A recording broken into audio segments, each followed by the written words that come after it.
안녕하세요. 대체 이니친 이야기를 어떻게 시작해야 할까요?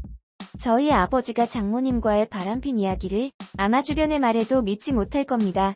그래서 한번 이곳에 사연을 보내봅니다. 저희 아버지는 장모님과 바람이 났습니다. 저 이제 결혼한 지 이제 1년 조금 넘었습니다만 덕분에 이제 이 결혼 생활의 끝이 보이기 시작했습니다. 저랑 아내는 회사 입사 동기입니다. 회사에서 동기로 지내다 보니 자주 보게 되었고 그러다 보니 제가 적극적으로 아내에게 호감을 표현했었죠. 아내는 나름 회사에서도 인기도 많았었습니다. 그렇게 겨우겨우 몇 달을 쫓아다녀서 저보다 나이가 4살이나 어린 그녀와 사귀게 되었죠. 아내와 저는 연애할 때 정말 행복했습니다. 막상 저랑 진짜 잘 맞을 것 같다고 생각했는데 사귀고 보니 더 잘 맞는 케이스였달까요? 궁합부터 성격, 취향, 입맛까지 그 어느 것 하나 틀어지는 게 없어서 정말 천생연분이라는 말이 절로 나올 정도로 행복했습니다. 가끔 제가 생각한 걸 아내가 먼저 입 밖으로 말해서 깜짝 놀라던 경우도 둘이서 종종 있을 정도였습니다. 그렇게 1년 반의 연애를 하다 제가 정말 이 여자가 아니면 안 되겠다라는 생각이 들어서 청혼을 하였고 아내는 올해도 걸렸다며 저의 청혼을 받아주었습니다.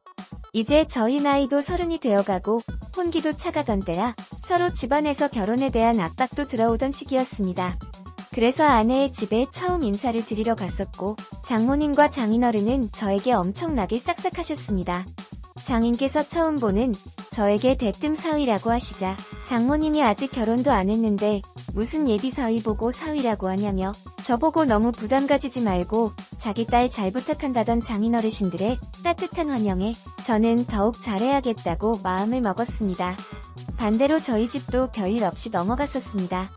과묵한 저희 아버지는 아내에게 이것저것 물어보시고는 그만하면 되었다고 예비 사돈 어르신들께 상견례를 언제로 잡으면 되겠는지 날짜에 대해 한번 물어보라고 하셨죠. 그렇게 저희의 상견례는 정말 아무런 불협화음 없이 잡히게 되었습니다. 그렇게 시간이 흘러 상견례 날이 찾아왔고 제가 긴장 때문에 예민해서 그런 건지 상견례 날 모두 한자리에 모였는데 아버지야 원래 말이 없었지만 장모님도 말이 없고 오히려 저희 어머니랑 장인어르신만 대화를 자주 하시더군요.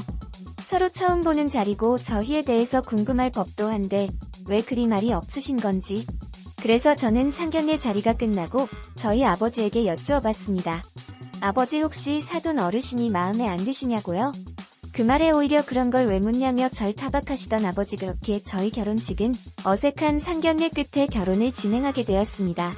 그렇게 몇 달이 훌쩍 지났고 저희는 예식 준비에 회사 일로 너무 정신이 없었고 간혹 집에 들리면 아버지가 집에 거의 없으시더군요.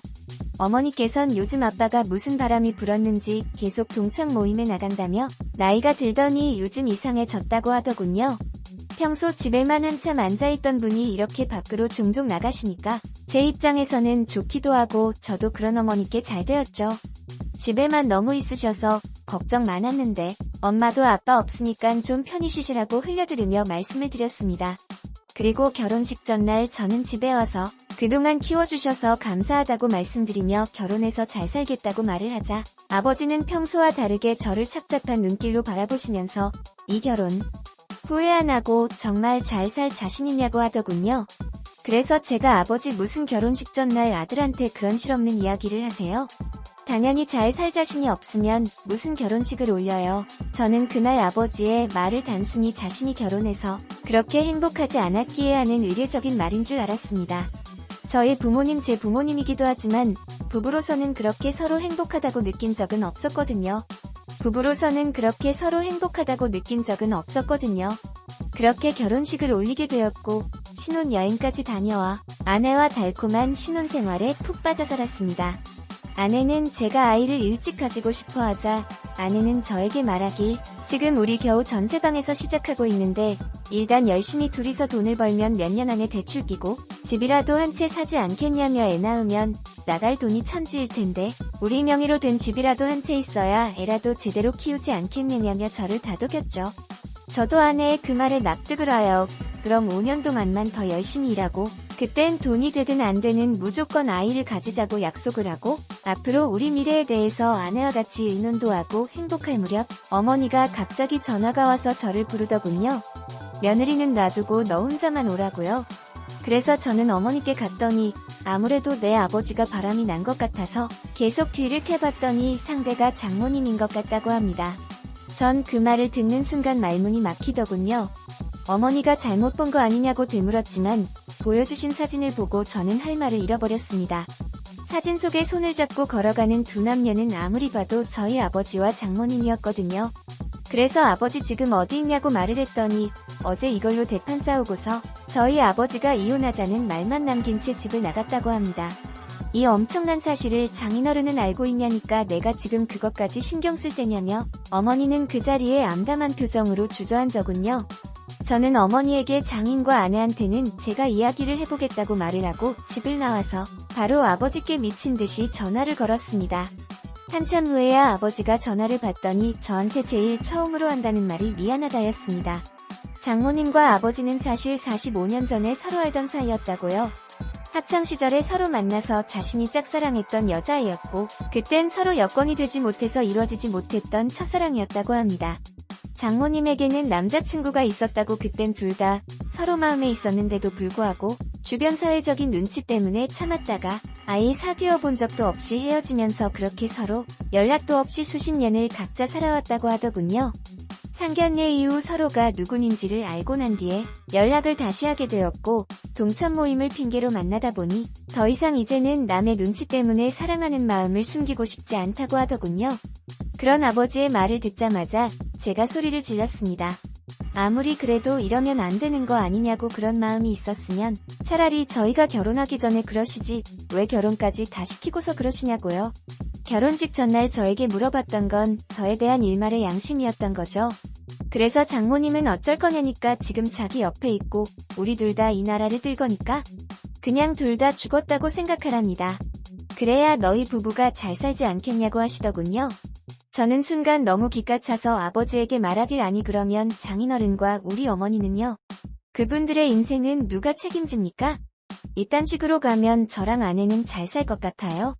다 큰 성인이 얼마나 살 거라고 이렇게 추잡하게 사세요 아버지라고 외쳤더니 아버지는 그저 미안하다라는 말만 남기고 전화를 끊어버리시더군요. 그날 이후로 아버지와 장모님은 사라졌습니다. 그저 통장에 있던 돈까지 싸그리 들고 사라졌고 어머니는 부부 공동 명의로 된 집과 남은 재산만으로 살게 되었습니다. 장인어른한테도 장모님이 이미 말을 했는지 장인어른이 저희 집으로 찾아와서 이야기를 해주셨습니다. 그러면서 저희들 보고는 얼굴 볼 낯이 없다면서요. 아내는 자기 아버지가 갑자기 집에 찾아와서 볼 낯이 없다고 말씀하시니 무슨 말인지도 영문도 모르고 자기 아버지의 고개 숙인 모습에 당황해했고 저는 제 아버지와 장모님의 이야기다 보니 이걸 대체 누구 잘못이라고 말을 합니까? 그렇게 모든 사실을 알게 된 아내는 집을 바로 나가더니 친정으로 돌아가 장인어른과 둘이 있습니다. 저도 빈집에 있기도 그래서 저희 어머니 집으로 들어가 지금은 어머니와 함께 있습니다. 그리고 얼마 전 아내한테서 합의 이혼 서류가 왔네요.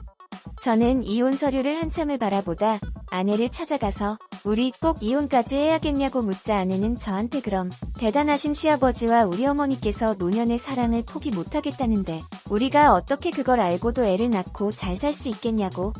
당신은 그게 될지 몰라도 자기는 하늘이 무서워서 그건 못하겠답니다. 생각만 해도 구역질이 나고 역겹다고 하네요. 오빠도 피해자고 자기도 피해자지만 서로의 얼굴을 볼 때마다 각자의 부모 생각이 날 텐데 서로 아직 아이도 없으니까 그냥 이쯤에서 우리 정리하고 주변 사람들한테는 성격차로 헤어졌다고 말하는 게 어떻겠냐?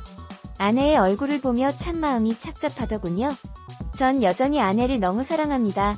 정말 이대로 헤어져야 하는지 아니면 그때 아이라도 가졌으면 헤어지진 않지 않았을까라는 온갖 별의별 생각과 함께 소식도 없이 사라진 아버지와 장모님은 저희의 이런 모든 상황은 알고나 있을련지 모르겠습니다. 자식들 이렇게 잡아먹고 가정까지 파멸시키고는 행복하신지 모르겠네요.